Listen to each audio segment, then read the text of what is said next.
Insulator मतलब क्या हो जाएगा, जो इलेक्ट्रिसिटी को कंडक्ट नहीं करेगा। अच्छा, इलेक्ट्रिसिटी को कंडक्ट करना या नहीं करना का मीनिंग क्या एकदम सिंपल सा होता है, ठीक है। अगर इलेक्ट्रॉन मटेरियल के अंदर फ्लो हो सकता है तो कंडक्ट कर रहा है, और अगर नहीं फ्लो हो सकता तो कंडक्ट नहीं कर रहा है, ठीक है। स्ट्रेट फॉरवर्ड है यहाँ पे। ओके, ध्यान देते हैं यहाँ पे। Okay, just a minute. Okay, ठीक है, एवरीवन पे अटेंशन, ठीक है। तो अगर ये इलेक्ट्रिसिटी, मैंने रिकॉर्डिंग ऑन कर लिया, हाँ ठीक है, ओके ठीक है। तो हम लोग ने यही चीज़ें की थी, ठीक है। अच्छा, उसके नीचे हम लोग ने बाद में फॉर्मूला देखा था, फॉर्मूला हम लोग देख लेते हैं एक बार, ठीक है। लास्ट टाइम हमने क्या क्या चीज़ें की थी। अच्छा okay, current whenever the current flows through the circuit, तो करंट का फॉर्मूला क्या हो जाता है, ठीक है। यहाँ पे देख लेते हैं एवरीवन, लिखिए करंट का सिंपल सा फॉर्मूला हो जाता है क्या, I equal to Q divided by T, सही है। Okay, Q will be the charge और T will be the time. अच्छा ओके, बट अगर यहाँ पे चार्ज चेंज होते जा रहा है, so can I write this is dq by dt, तो यहाँ पे आ जाएगा dq बाई dt आ जाएगा, ठीक है। So look here now, dq मतलब dq बाई dt मतलब क्या करना पड़ेगा, इसको डिफरेंशिएट और टाइम का वैल्यू हम लोग को सब्स्टिट्यूट करना पड़ेगा, ठीक है। ओके, उसके बाद हम लोग ने कौन सा फॉर्मूला किया था, यहाँ पे I will be equal to N A V D into क्या किया था यहाँ पे E, सही है। ये वाला फॉर्मूला किया था, आई थिंक सो इतना ही किया था, इसके आगे कुछ किया नहीं, ठीक है। एक ओके ओके, ये हाँ क्वेश्चन किया था, बट कंसेप्ट इसके आगे नहीं किया। ओके, एक बार मैं और एक बार आपको बता देता हूँ इसमें कौन से टर्म्स क्या क्या है, ठीक है। ध्यान देते हैं एवरीवन, लुक हियर नाउ। आई क्या हो जाएगा मेरा, करंट, ओके। एन क्या हो जाएगा मेरा, number of electrons, excellent, number of electrons per unit volume. ए क्या हो जाएगा, एरिया। अच्छा, वी डी क्या हो जाएगा मेरा, ड्रिफ्ट वेलोसिटी, ठीक है, ड्रिफ्ट वेलोसिटी। ई क्या हो जाएगा, चार्ज ऑफ इलेक्ट्रॉन, जिसका खुद का वैल्यू कितना होता है, फिक्स होता है 9.1 इंटू 10⁻² माइनस क्या, अच्छा चार्ज है ना, एक से ना, चार्ज ऑफ इलेक्ट्रॉन का खुद का वैल्यू हो जाएगा मेरे पास, एक minute, it will be equal to 1. So over here it will be equal to 1.6 into 10⁻² minus 19 coulomb, सही है। ओके, जिसका आज फर्स्ट लेक्चर है बस इतना लिख लो ना, ये वाला पार्ट इंपॉर्टेंट है, बाकी सब हम लोग का यहाँ पे इसके आगे हम लोग कंटिन्यू कर सकते हैं, सही है। अच्छा, इसमें और एक चीज़ हम लोगों ने किया था, शायद से ये किया है या नहीं मुझे बता दो, J is equal to I by A, ये भी किया। अच्छा, यहाँ पे J को हम लोग क्या बोलते हैं, करंट डेंसिटी, सही है, ये करंट डेंसिटी, सही है। If anyone has any doubts they can ask me, otherwise we can proceed. जिसका आज फर्स्ट लेक्चर है, please copy down this thing, ठीक है, first, and then let us proceed with this, ठीक है। ध्यान देते हैं यहाँ पे, okay. So this will be the value, ठीक है। ओके, लिख लेते हैं।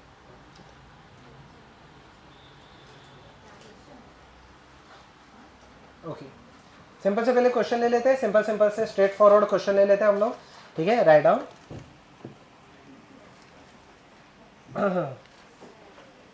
Right down. अच्छा okay, the current flowing through the wire, the current flowing through the wire is, the current flowing through the wire is कोई भी एक single digit number बता दो, सिंगल डिजिट, 5 8, चलो 8 milli ampere. The current flowing through the wire is 8 milli ampere, ठीक है। इन a time of, कितना लेना है, 5, चलो इन टाइम इन 5 सेकेंड्स, ठीक है, इन 5 सेकेंड्स, ठीक है। So write down, calculate the charge and number of electrons, ठीक है। ये लास्ट टाइम का रिवाइज करने के लिए, इसके बाद हम लोग अगले पार्ट में जाएंगे, calculate the charge and the number of electrons. अच्छा, चार्ज के लिए मैं फॉर्मूला कौन सा यूज़ करूँगा, कौन सा फॉर्मूला यूज़ करूँगा, just check the given set of formula, उसमें से करंट दिया है, टाइम दिया है, चार्ज कैलकुलेट करना है, कौन सा फॉर्मूला मैं यूज़ करूँ, सबसे फर्स्ट वाला, I इज इक्वल टू क्या, Q डिवाइडेड बाई T, सही है। उसमें से I पता है, T पता है, Q कैलकुलेट करना है, गुड।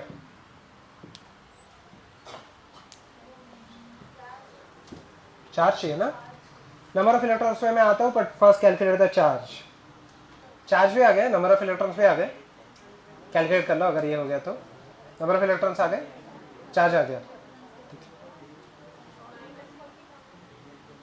ओके, चार्ज आ गया सबको ही। क्या आया?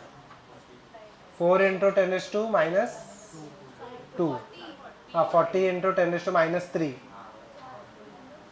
सही है। Anyone got any other answer? हाँ क्यों नहीं पता, सही है, आया ना पक्का? ठीक है, गुड। ठीक, आगे यहाँ पे भी नंबर ऑफ इलेक्ट्रॉन्स कैसे आएगा, कैसे कैसे कैसे आएगा? Is everyone done till this point? ठीक है, नंबर ऑफ इलेक्ट्रॉन्स कैसे आएगा? अच्छा, चार्ज आ गया सबको ही, 40 इंटू 10⁻³ सही है। सेकेंड लास्ट बेंच आ गया है ना, 40 इंटू 10⁻³ आंसर आया क्या? ठीक है, 40 इंटू 10⁻³। किसी को हेल्प नहीं चाहिए ना इतने पार्ट में? यहाँ पे थर्ड लास्ट बेंच आ गया है ना, ठीक है, ओके। अच्छा, नंबर ऑफ इलेक्ट्रॉन्स आप कैसे कैलकुलेट करोगे? एकदम सिंपल सा है, एक इलेक्ट्रॉन का चार्ज होता है 1.6 इंटू 10⁻19 सही है। तो कितने इलेक्ट्रॉन का चार्ज जाके 40 इंटू 10⁻³ होगा? ये मेरा मेन क्वेश्चन हो गया, सही है।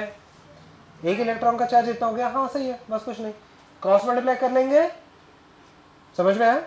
एक इलेक्ट्रॉन का चार्ज इतना, तो n इलेक्ट्रॉन्स का चार्ज कितना, तो कहना है क्रॉस मल्टीप्लाई दिस थिंग, तो n का वैल्यू कितना आने वाला है 40 इंटू 10⁻3, ये ऊपर चला जाएगा, 1.6 नीचे आ जाएगा, इंटू 10⁻19 चेक कर सकते हो।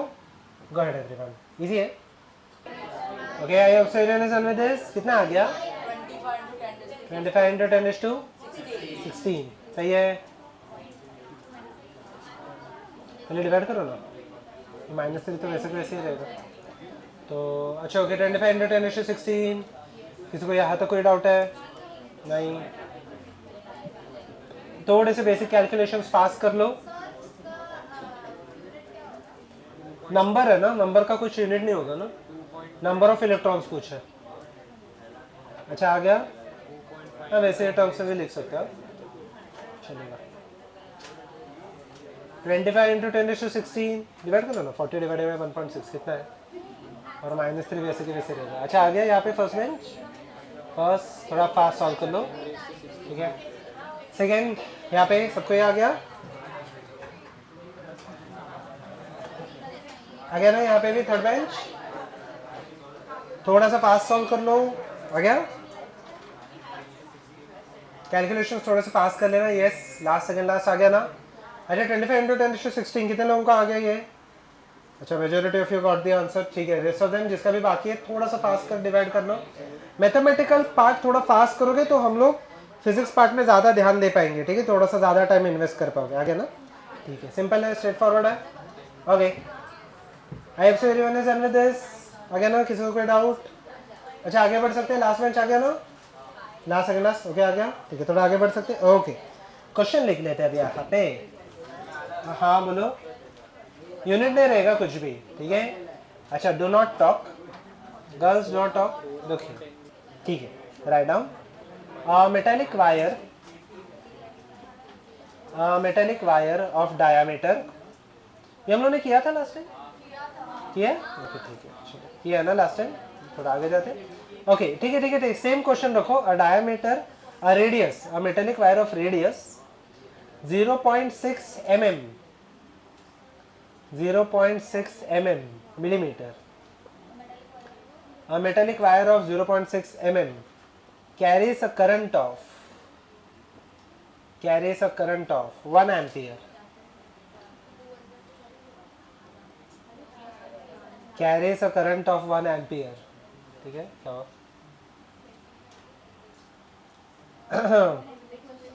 calculate the magnitude of current density,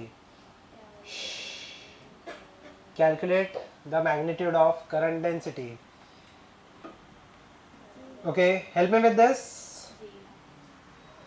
मुझे बताना, एकदम सिंपल सा मैं क्वेश्चन पूछता हूँ, करंट डेंसिटी कैलकुलेट करना है। करंट डेंसिटी क्या हो जाएगा? Current divided by area. अच्छा एरिया कौन सा एरिया है? Cross sectional area. अच्छा okay, help me with this. तो करंट डेंसिटी का खुद का फॉर्मूला है J = I divided by A, क्या आई का वैल्यू हम लोग को ऑलरेडी पता है, हाँ ठीक है। एरिया का वैल्यू हम लोग क्या लिखेंगे, यस एक्सेलेंट, क्या लिखेंगे, पाई आर स्क्वायर, सही है। So it will be, can I write this as I into pi R square, सही है। अच्छा करंट का वैल्यू कितना दिया है, 1 एम्पियर दिया, ठीक है, तो 1 आ जाएगा। पाई का वैल्यू 22/7, अच्छा रेडियस कितना दिया है, 0.6, बट mm दिया है ना, 0.6 इंटू 10⁻³ का स्क्वायर, ये समझाओ, या तो किसी को कोई डाउट है, 0.6 mm, ठीक है, पक्का क्लियर है सबको। अच्छा आगे सॉल्व करके देख सकते हो कितना आ रहा है आंसर, सेंटीमीटर है या मीटर है, मिलीमीटर है, मिलीमीटर है, चेक कर लेते हैं। ओके ध्यान देते हैं अब यहाँ पे 7/22 इंटू इसका स्क्वायर क्या हो जाएगा, 0.36 इंटू 10⁻⁻6, सही है ये। अच्छा 7 को मैं ऊपर लेके गया, 22 0.6 का स्क्वायर 0.36 हो जाएगा ना।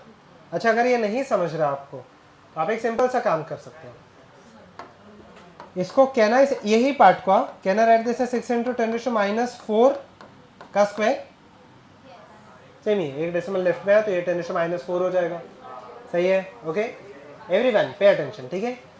तो आप वैसे भी कर सकते हो या ऐसे भी लिख लेना, कुछ फर्क नहीं है।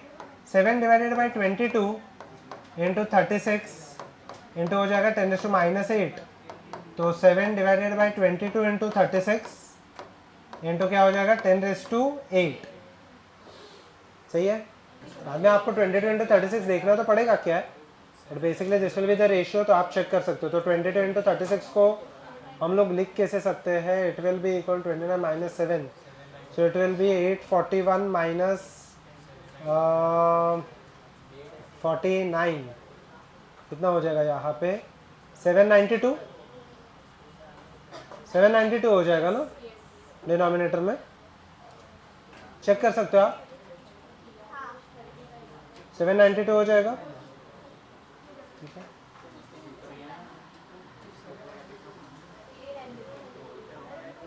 Okay, I hope so everyone is done with this.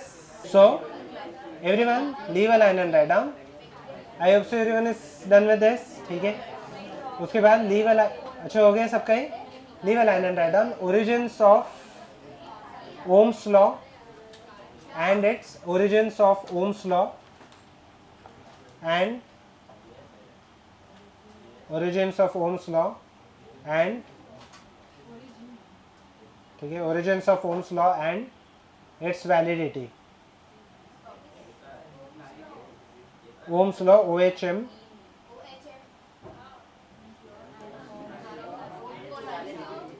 and its validity. Okay, everyone look here, pen नीचे रख देना, ठीक है। सब यहाँ पे देख लेते, ठीक है, नो वन विल टॉक। अच्छा before you go into the Ohm's law let us first try to understand something called as potential difference. Okay ध्यान देते हैं अब यहाँ पे, ओके इंटरेस्टिंग सा चीज़ है, now understand this thing part, ठीक है। So over here if I consider, no one will talk, let us just proceed with this part, ठीक है। So whenever I consider the Ohm's law, अभी ये Ohm's law है क्या पहले देखते हैं। ओम्स लॉ क्या होता है, आपने किया भी है ये पहले, V इक्वल टू आई और ओम्स लॉ है क्या, यहाँ पे देख लो एवरीवन लुक हियर, ठीक है। So over here if I consider this part, okay everyone look here now, so if I consider the Ohm's law, ठीक है, ध्यान देते हैं V equal to I technically is not Ohm's law, ठीक है, तो आप देखोगे यहाँ पे क्या है, ठीक है। Ohm's law states that if the physical condition remains same then the voltage and current are directly proportional, ठीक है, ध्यान दें, ठीक है। This is the actual statement of the Ohm's law. मतलब क्या हो जाएगा यहाँ पे, एकदम सिंपल सा लॉजिक है ये, ठीक है। तो ये लॉजिक ऐसे बोलता है कि जो वोल्टेज रहेगा it will be directly proportional to the current and when I remove the proportionality V will be equal to I into R, ठीक है। तो अब देखना यहाँ पे सिंपल सा है, V is equal to I R, ठीक है। V क्या हो जाता है, पोटेंशियल डिफरेंस, अच्छा ये दिस विल बी PD लिख देता हूँ मैं, potential difference, I being the current and R being the resistance. अच्छा मेरा क्वेश्चन एकदम स्ट्रेट फॉरवर्ड है, रेसिस्टेंस के बारे में हम लोग बाद में आ जाते हैं, सबसे पहले तो मुझे बताओ पोटेंशियल डिफरेंस होता क्या है। Close, good, but not exactly, but अच्छा okay, not exactly the height but close हो।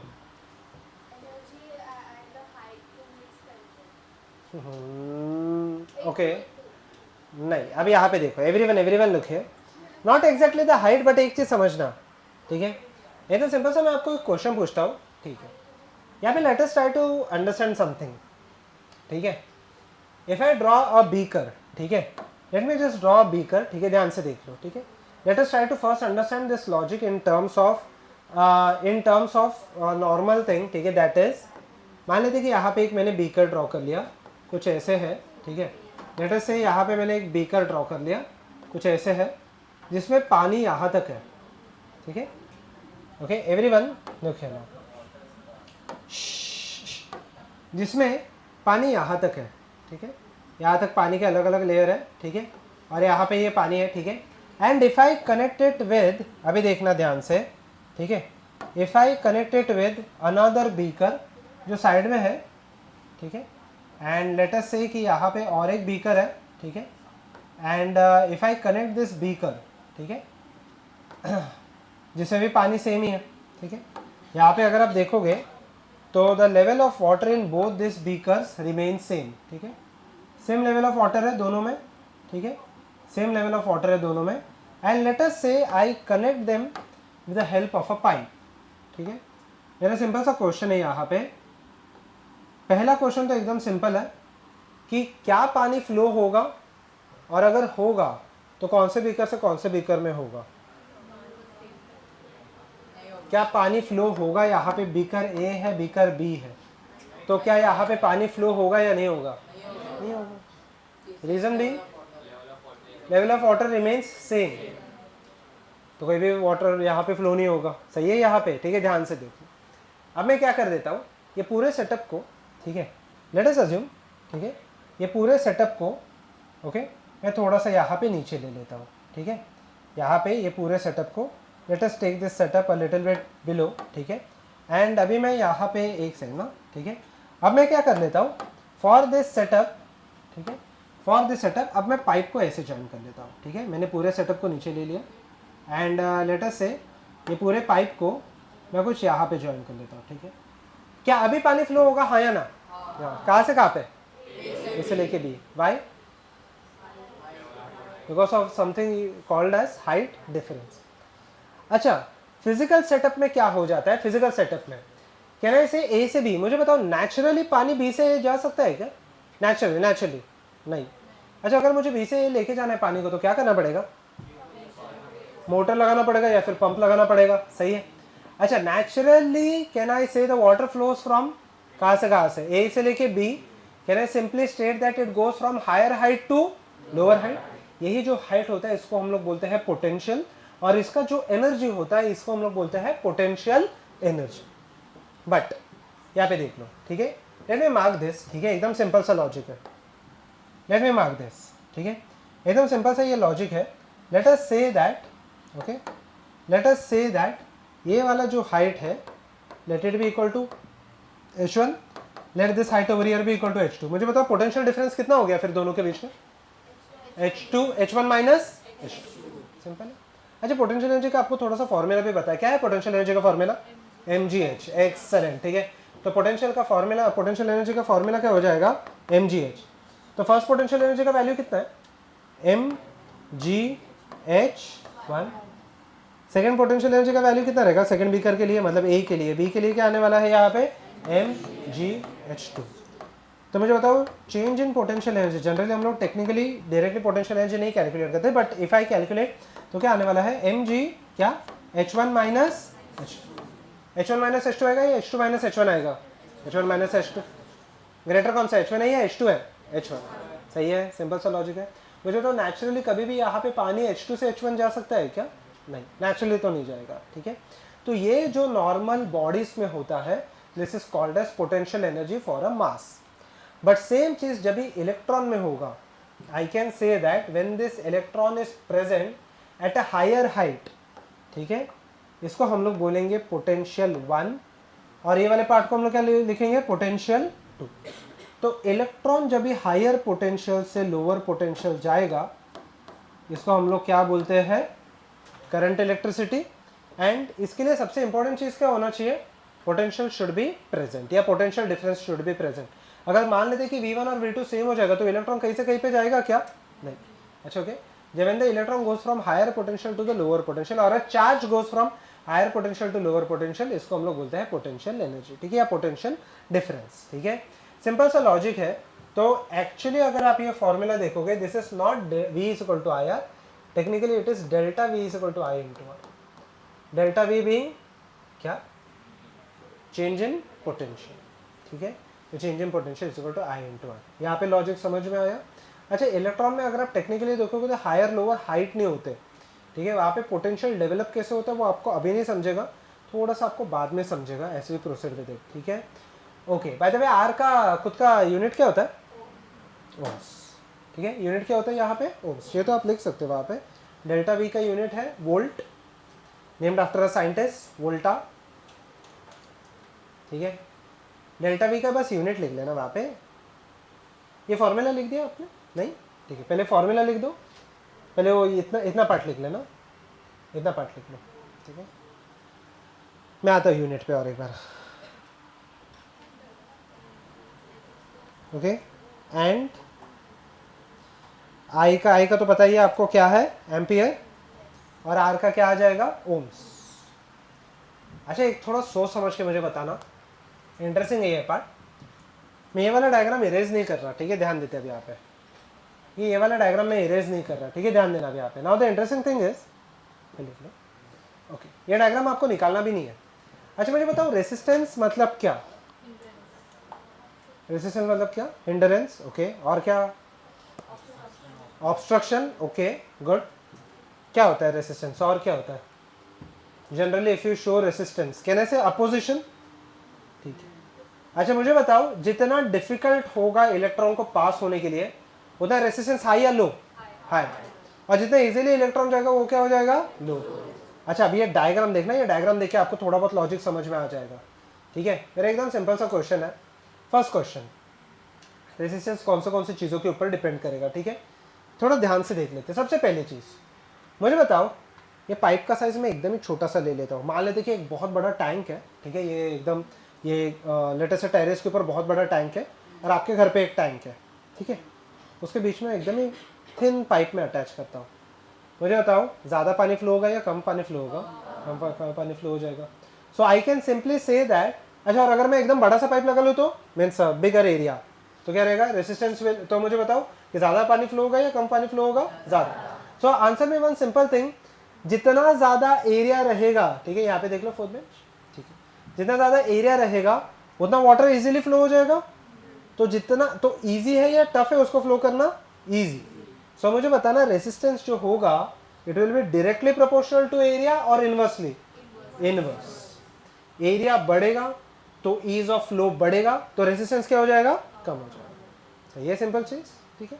अच्छा, सेकेंड इंपॉर्टेंट चीज़, ठीक है। अच्छा ये देखना, सेकेंड वाला थोड़ा सोचने के लिए आपको थोड़ा इंपॉर्टेंट है ये चीज़, ठीक है। मैं इसको इलेक्ट्रॉन में भी यहाँ पे बताऊंगा कि क्या हो जाएगा, ठीक है। अच्छा, अभी टैंक ऊपर है, आपका घर है यहाँ पे, ठीक है, सेम आपका सेम फ्लोर पे घर है, सब कुछ सेम है। मान लेते कि पाइप भी आप, मैं दो पाइप ले रहा हूँ, दोनों का थिकनेस वगैरह सब कुछ सेम है, ठीक है, दोनों का थिकनेस वगैरह सब कुछ सेम है। बट एक पाइप को मैं क्या करता हूँ कि सीधा ना वो टैंक से, ऊपर वाले टैंक से सीधा मैं घर के टैंक को अटैच कर लेता हूँ, और दूसरा पाइप सेम है, एरिया वगैरह सब सेम है, बट मैं इसे घुमा फिरा के ला रहा हूँ, ठीक है। मुझे बताओ सबसे पहले लॉन्गर पाइप कौन सा, फर्स्ट या सेकंड, लॉन्गर पाइप सेकंड रहेगा ना। मैं इसको एकदम मान लेते कि मैं पूरे बिल्डिंग को ऐसे घुमा के लेके आ रहा हूँ, ठीक है, ओके, तो पूरे बिल्डिंग को ऐसे घुमा के लेके आ रहा हूँ, तो मुझे पता लेंथ किसका ज़्यादा है, फर्स्ट पाइप का या सेकंड पाइप का, किसमें आपको वाटर फ्लो ज़्यादा दिखाई देगा, फर्स्ट वाले पे या सेकंड वाले पे। मुझे तो लॉन्गर द पाइप उतना स्लो होते जाएगा ना बीच बीच में, ठीक है, longer the pipe easier is it to flow और more difficult it is, more difficult. तो जितना ज़्यादा लेंथ रहेगा उतना ज़्यादा रेसिस्टेंस, और जितना ज़्यादा एरिया रहेगा उतना कम resistance. So can I simply state that, ये स्टेटमेंट पे मैं बाद में आऊँगा, ठीक है। So can I simply state that resistance will be directly proportional to length and inversely proportional to area, ठीक है। तो रेसिस्टेंस से कभी भी एक वायर रहेगा उसको बहुत सारी चीज़ों के ऊपर डिपेंड करेगा, मटेरियल के ऊपर भी डिपेंड करने वाला है, टेम्परेचर पे भी डिपेंड करेगा, but that part a little bit letter. Is this part clear? ठीक है, एक सिंपल सा सम ले लेते हैं, ठीक है, राइट डाउन। ये नहीं लिख रहा है, ये मैं बाद में दे दूंगा आपको, don't write down. I hope so everyone is able to calculate this part. Okay, write down. If the potential difference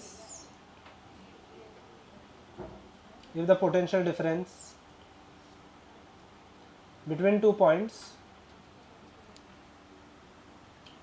if the potential difference between 2 points is 3 volt,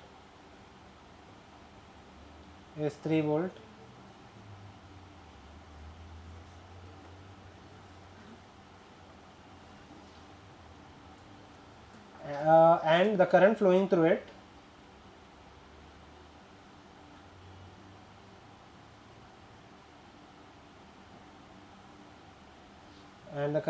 is 0.5 ampere,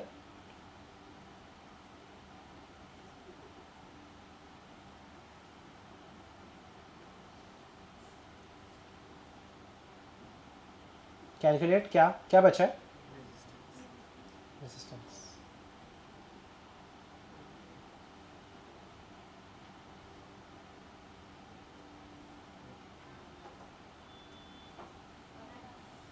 good everyone, simple है, क्या आ गया होगा? V equal to I R ना, कर लो खुद से कर लो, इजी है।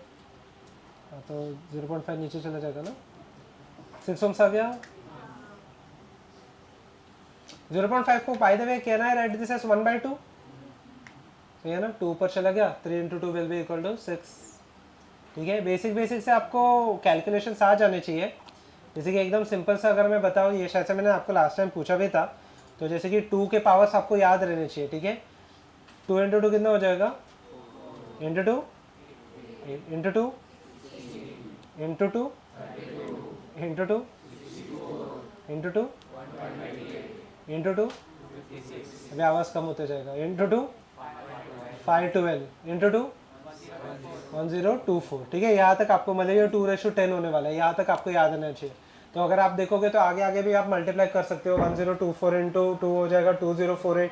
उसके अगर आप आगे देखोगे तो 4096, ठीक है, फिर 819216 384 वगैरह ये सब होते जाएगा, but currently it is not important. आपको 1024 तक 2 के पावर्स याद रहने चाहिए। ठीक है, and even if you consider the squares, थोड़े बहुत आपको स्क्वायर्स वगैरह याद रहने चाहिए, इतने थोड़ा आप मैथ्स फास्ट कर लेना, बाकी सब चीज़ें आ जाएंगी। ठीक है, अच्छा अभी जो मैं नेक्स्ट पार्ट कर रहा हूँ, currently this part you won't get it directly, ठीक है, क्योंकि आपको अभी तक इलेक्ट्रोस्टैट्स हुआ नहीं है। पेन नीचे रख देना, बट आपकी ये टेक्स्ट बुक में है तो अभी मैं करा रहा हूँ, इवन दो कि ये सीक्वेंस इसका ये नहीं है। ठीक है, आपको ये डायरेक्टली नहीं आएगा। बस एक पार्ट इसमें आपको याद रखना है, ठीक है, दैट इज ओरिजिन्स। ओरिजिन्स क्या है अभी? ओम्स लॉ के। ठीक है, everyone understand one simple thing. ठीक है, फोर्स जो होता है it is equal to charge into electric field.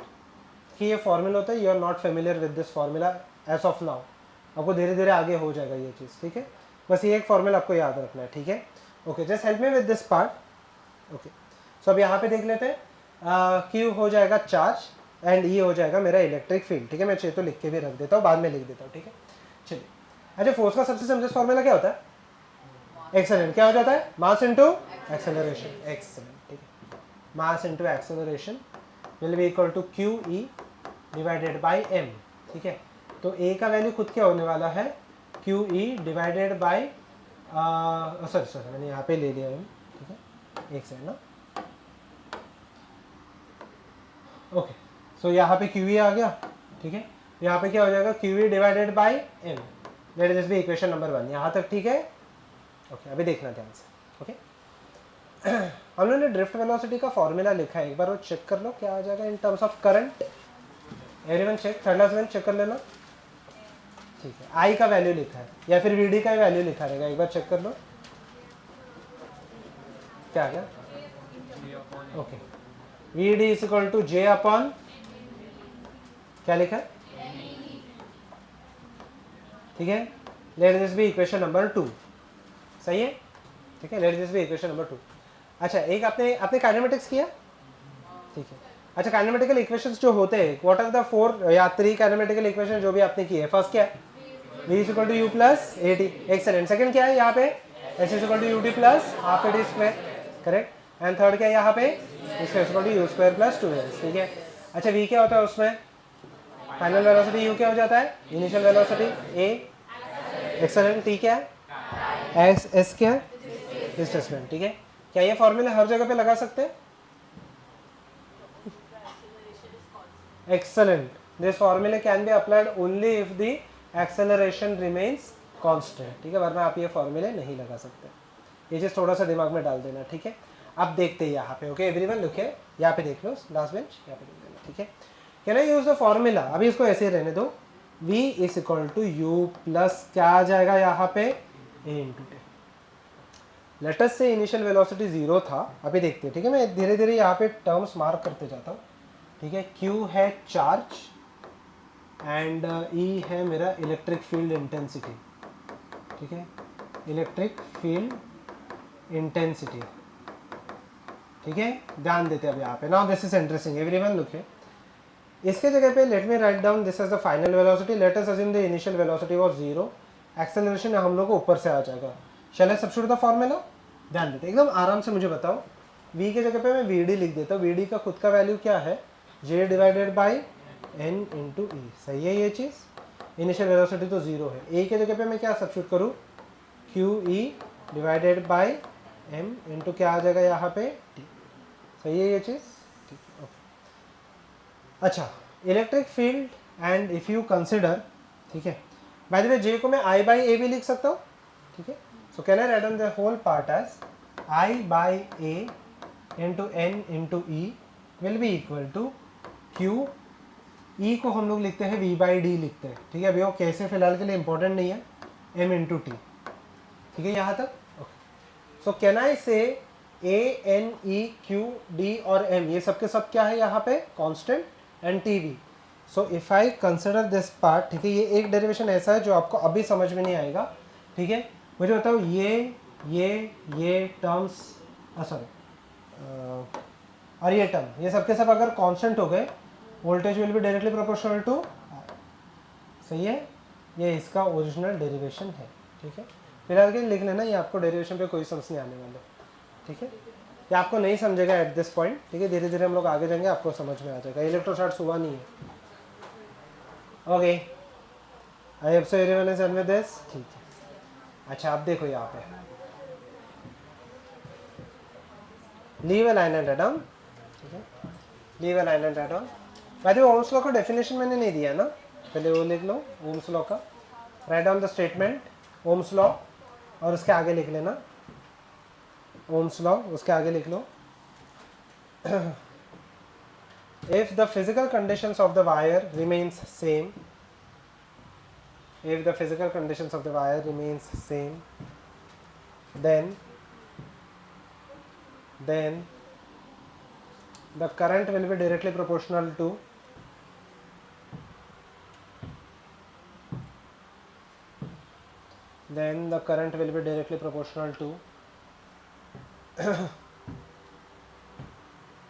the potential difference developed in the wire. Then the current will be directly proportional to the potential difference developed in the wire.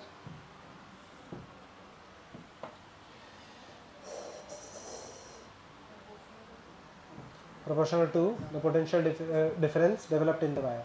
अच्छा, once we are completed with this chapter, ठीक है, अभी भी time है इसको, ठीक है। Then once we are done with this chapter, ठीक है, then we will solve the text back questions. पूरे text back questions में हम लोग solve करेंगे। Have you received any solving material? कुछ तो मिला रहेगा ना, मॉड्यूल कुछ तो मॉड्यूल मिला है, ठीक है, तो मिला है, नहीं मिला है ना, तो उसमें से जो क्वेश्चंस रहेंगे वी विल सॉल्व, वो क्वेश्चंस आप करोगे, फिलहाल के लिए जो टेक्स्ट बैक क्वेश्चंस है वो मैं करूँगा, ठीक है, ओके। तो क्लास में ही हम लोग solve examples and text back सब सॉल्व कर लेंगे, बट जो एक्स्ट्रा मॉड्यूल के रहेंगे वो आप सॉल्व कर लो and you will ask me the doubts, सही है ये चीज़, ठीक है, ओके। चल ओके, उसके नीचे लिख लेना लिमिटेशंस ऑफ ओम्स लॉ, और पेन नीचे रख देना, अब यहाँ पे देख लेते, okay. Limitations of Ohm's law, pen नीचे रख देना, यहाँ पे देख लो।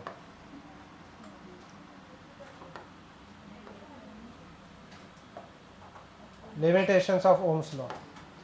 Now pay attention. So if I plot a graph, ठीक है, ध्यान देते हैं अभी आप, ये इंटरेस्टिंग है एवरीवन. सपोज कि मैंने यहाँ पे करंट या फिर late us just erase this thing, ठीक है, अभी यहाँ पे देख लो. ओके, लेट अस से कि मैंने यहाँ पे डेल्टा वी वर्सेस आई का ग्राफ ड्रॉ किया. ठीक है, आप कैपिटल आई लिखो या स्मॉल आई लिखो, कुछ खास फर्क नहीं है. एवरीवन लिखे ना. मुझे बताना, अगर ओम्स लॉ वैलिड है तो ये ग्राफ कैसे दिखाई देगा आपको? Will it be a straight line, curve, क्या हो जाएगा? स्लोप तो बाद में आ जाएगा, पर पहले क्या है? स्ट्रेट लाइन है, कर्व है, क्या है? Straight line. कैसे आपको पता चलता है ये स्ट्रेट लाइन है या नहीं है? देखेंगे तो वो तो पहले तो ड्रॉ करना पड़ेगा, फिर देखोगे आप. हाउ विल यू अंडरस्टैंड कि यहाँ पे ये स्ट्रेट लाइन है या नहीं है? अच्छा, कि एकदम सिंपल सा लॉजिक होता है. अच्छा, v equal to I R है, ध्यान देना भी यहाँ पे. Everyone pay attention. ये वाले फॉर्मूला पे देख लेते हैं. v इक्वल, अच्छा मैं और एक बार लिख देता हूँ. v equal to I R होता है. सिंपल सा लॉजिक है कि स्ट्रेट लाइन रहेगा या कर्व रहेगा. मुझे बताओ, r कांस्टेंट है, r को हटा दो. v का पावर क्या? v का पावर क्या हो जाएगा यहाँ पे? 1. और i का पावर क्या है? अगर 1 1 रहेगा तो स्ट्रेट लाइन, ये छोड़ के कुछ भी रहेगा तो क्या हो जाएगा? कर्व. सिंपल सा लॉजिक है. अच्छा, जब ही i 0 हो जाएगा, v का भी वैल्यू कितना होने वाला है? 0. ठीक है, जब i 0 हो जाएगा तभी v का भी वैल्यू कितना हो जाएगा? 0. ठीक है. So over here the graph that I will obtain, ठीक है, the graph that I am going to obtain over here will be, एक सेकंड ना, the graph that I will obtain will be a straight line passing through the origin. Is this part clear to everyone? ठीक है. Okay, it will be a straight line passing through the origin. But इसमें एक problem है. Problem क्या, पहले वो समझते हैं. But before you go into this problem, ये वाले जो रेसिस्टर्स होते हैं, this are called as ohmic excellent. इसको हम लोग क्या बोलते हैं? Ohmic resistors. जो ओम्स लॉ फॉलो करेगा वो हो जाएगा मेरा ओमिक रेसिस्टर्स. अच्छा, ओके. तो फिर जो ओम्स लॉ नहीं फॉलो करेगा उसको हम लोग क्या बोलेंगे? Non ohmic resistors. सही है, सिंपल सा स्ट्रेट फॉरवर्ड लॉजिक है. अच्छा, तो अगर ये नॉन ओमिक है, ऐसे मान के चलते हैं, तो अगर ये नॉन ओमिक है, will it follow a straight line curve? No. कैसे? यहाँ पे ऐसे कुछ हो जाएगा ना. यस. तो ये वाले जो रेसिस्टर्स है, इसको हम लोग क्या बोल लेंगे? नॉन, एक है, ठीक है, इसको हम लोग बोलेंगे non ohmic resistors. Is this part clear to everyone? Ohmic resistors मतलब क्या हो जाएंगे? Which will follow Ohm's law. And the resistors which do not follow Ohm's law are called as non-ohmic resistors. Straight forward है. Okay. So left hand side में पहले ये graph निकाल लो right hand side में and write down. On the left write down. पहले graph draw कर लो.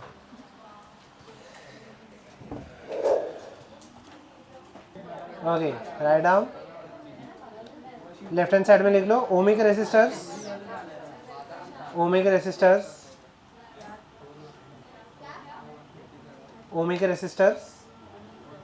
The material which follows Ohm's law,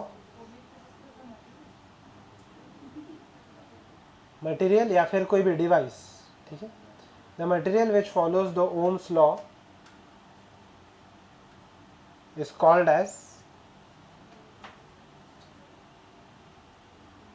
as ohmic resistor.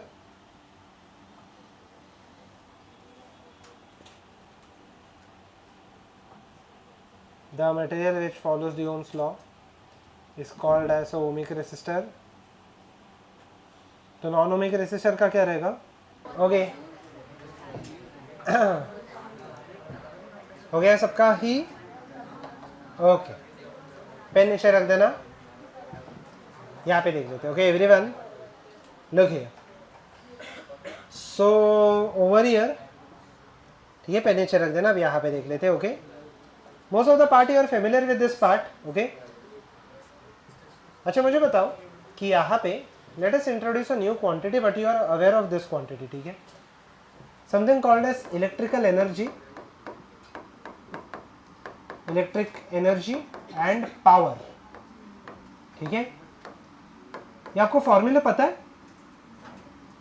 अच्छा, मैं लॉ का नाम भी बता देता हूँ. There is something called as, अच्छा एक साइंटिस्ट के ऊपर नाम है. यस, क्या है?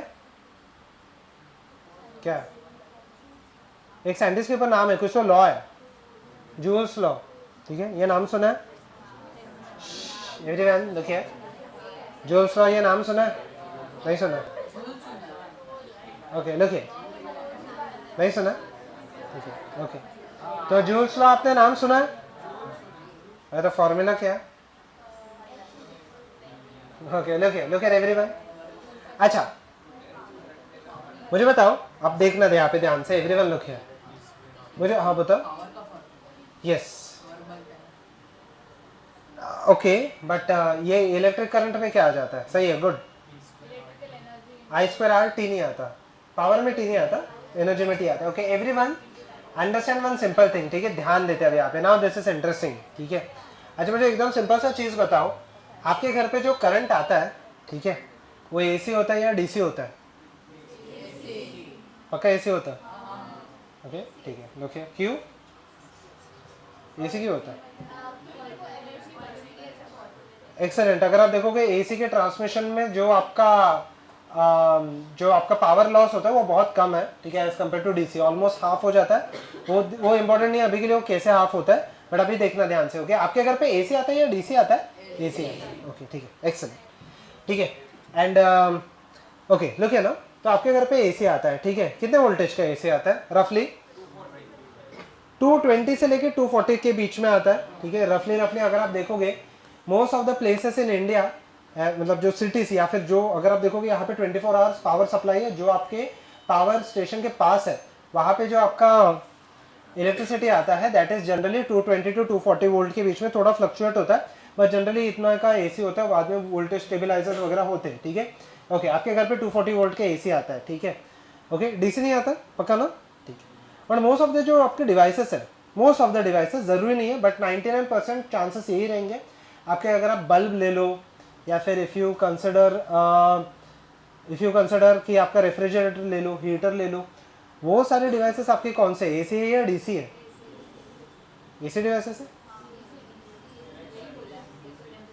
आपका फैन, अच्छा एसी और डीसी में डिफरेंस क्या है पहले मुझे वो बता दो। फुल फॉर्म नहीं, ठीक है, alternating current and direct current दो होता है, बट क्या है डिफरेंस क्या है?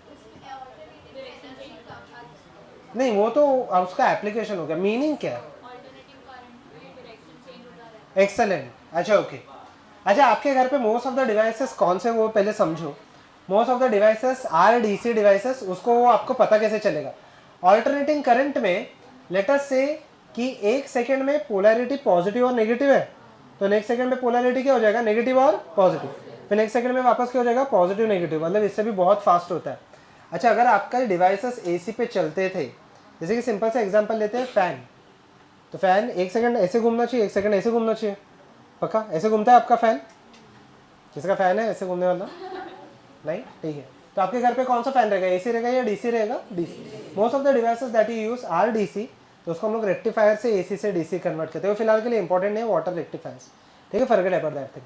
आपके घर पे जो वोल्टेज आता है वो पक्का एसी होता है, बट हम लोग यहाँ पे जो स्टडी करेंगे वो एसी नहीं स्टडी करने वाले, वो हम लोग डीसी स्टडी करेंगे। AC will be the last chapter you study in 12th, ठीक है।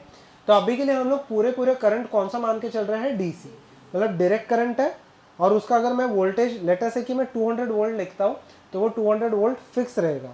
एसी में 200 वोल्ट फिक्स नहीं होता, एक बार 200 से जीरो हो जाएगा, वापस -200 हो जाएगा, वापस जीरो, वापस +200, वो कंटिन्यूसली फ्लक्चुएट होता है। अभी के लिए वो इंपॉर्टेंट नहीं है। अच्छा आपके घर पे एसी वोल्टेज आता है 230 वोल्ट का, okay. Anyone has been to any foreign country? If you have been to foreign countries, ठीक है, अगर आपने देखा रहेगा you require different adapters to charge your phone, ठीक है। तो अगर आप दूसरे कंट्रीज में गए रहोगे, ठीक है, मतलब मैं थोड़ा ऐसे मतलब यूरोप या यूएस मतलब बांग्लादेश वगैरह की बात नहीं कर रहा, ठीक है, okay. So if you consider, क्योंकि साउथ ईस्ट एशिया में अगर आप देखोगे वहाँ पे वोल्टेज अलग है। आपके यहाँ पे घर पे वोल्टेज कितने का आता है? 230 वोल्ट का आता है। अच्छा वहाँ पे आपको डिफरेंट अडाप्टर्स की यूज़ करने पड़ते हैं, यूएस जाओ, यूरोप जाओ, या फिर कोई भी मोस्ट ऑफ द कंट्रीज चले जाओ, पावर सप्लाई अलग है, वो लोग अलग मेथड से प्रोपोगेट करते हैं। वहाँ यहाँ पे भी एसी, वहाँ पे भी एसी है। सॉकेट से फ़र्क नहीं पड़ता डायरेक्टली, वो सॉकेट उसके लिए बना है क्योंकि एप्लीकेशन वैसे तो आप ये दूसरा भी लगा सकते हो, क्या प्रॉब्लम है? अच्छा ओके, अगर आप देखोगे यहाँ पे तो आपके घर पे जो या फिर इंडिया में जो ओवरऑल एसी आता है it is between 220 to 240 volt के बीच का फ्लक्चुएशन होता है। जितना आप सिटीज से दूर जाओगे, जितना पावर ट्रांसमिशन से दूर जाते हो, उतना हायर वोल्टेज लगता है आपको प्रोपोगेट करने के लिए, ठीक है। वो इंपॉर्टेंट नहीं है क्यों क्या कैसे, बट इंडिया में generally the voltage is 240 volt and if you consider the foreign countries, ठीक है, वहाँ पे जनरली यहाँ पे 120 वोल्ट का आपका ऑलमोस्ट आधा हो जाता है, उतने वोल्टेज का एसी सप्लाई होता है। एनी रीजन वाई, क्या हुआ? नो तो अप्लायंस तो सेम ही है ना, अप्लायंस तो सेम ही, उसका एडाप्टर आपको चेंज करना पड़ेगा। वहाँ पे भी अगर आप देखोगे जो 1 टन का एसी रहेगा वहाँ पे भी 1 टन का ही एसी है, उससे पावर तो सेम ही जाता। तो क्या क्या प्रॉब्लम है? एनी गेस क्या है, क्या प्रॉब्लम क्या है?